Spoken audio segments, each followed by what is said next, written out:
आपने भले कई झंडे ही क्यों ना गाड़े हों, लेकिन उसके दम पर किसी पर हंसना तो बिल्कुल भी नहीं चाहिए। और ये जर्मनी को कौन समझाए। अब जर्मनी की एक गलती उस पर ही भारी पड़ती नजर आ रही है, जिसमें अब भारत सरकार अपने रेलवे सिस्टम को फ्यूचरिस्टिक चेंज लाने में लग चुकी है, जो विकसित देशों की टक्कर का रहने वाला है। जिसमें अब भारत अपने रेलवे को 2030 तक नेट जीरो इमिशन की ओर बढ़ाने में लगा है। यानी कि इसके बाद भारत में कोई भी ट्रेन डीजल से संचालित नहीं होगी और सभी ट्रेन को इलेक्ट्रीफाई किया जाएगा। लेकिन भारत में अब भी कुछ जगह ऐसी है जहां इलेक्ट्रिसिटी पहुंचना मुश्किल है, लेकिन भारत को अपने लक्ष्य के साथ आगे बढ़ना है तो कोई ना कोई समाधान तो निकालना ही होगा। तो भारत के पास हाइड्रोजन का इस्तेमाल सबसे कारगर साबित होता नजर आ रहा है, जिसमें भारत हाइड्रोजन को लेकर भी आत्मनिर्भर बनता जा रहा है, जो भारत के नेट जीरो इमिशन को साकार करने में बड़ी भूमिका निभा सकता है।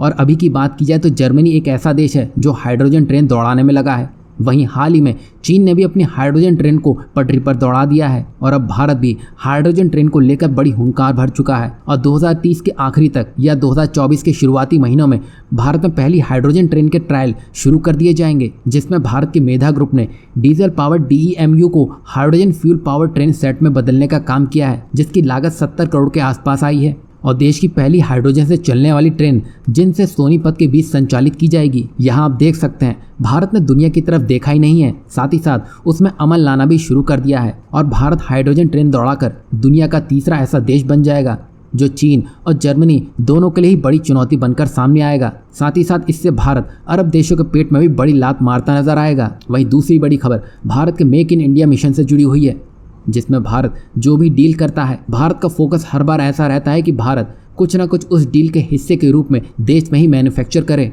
जिससे भारत के आत्मनिर्भर भारत और घरेलू इंडस्ट्री को मजबूत करने में बड़ी मदद मिलेगी। और ऐसा ही कुछ भारत करने में कामयाब भी रहा है।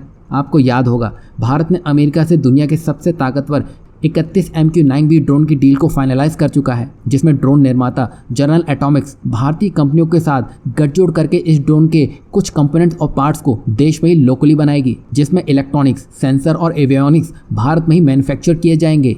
और इस योजना के हिस्से के रूप में जनरल एटॉमिक्स स्वदेशी क्षमताओं को बढ़ावा देने और भारत के लॉन्ग टर्म गोल के समर्थन में एक कॉम्प्रिहेंसिव ग्लोबल मेंटेनेंस, रिपेयर और ओवरहॉल यानी कि MRO फैसिलिटी की स्थापना करेगी, जिसमें भारत अपने स्वदेशीकरण के मिशन को साकार करता नजर आएगा। और ये भारत की दोहरी जीत रहने वाली है, जिसके दर्शन आज पूरी दुनिया को हो चुके हैं।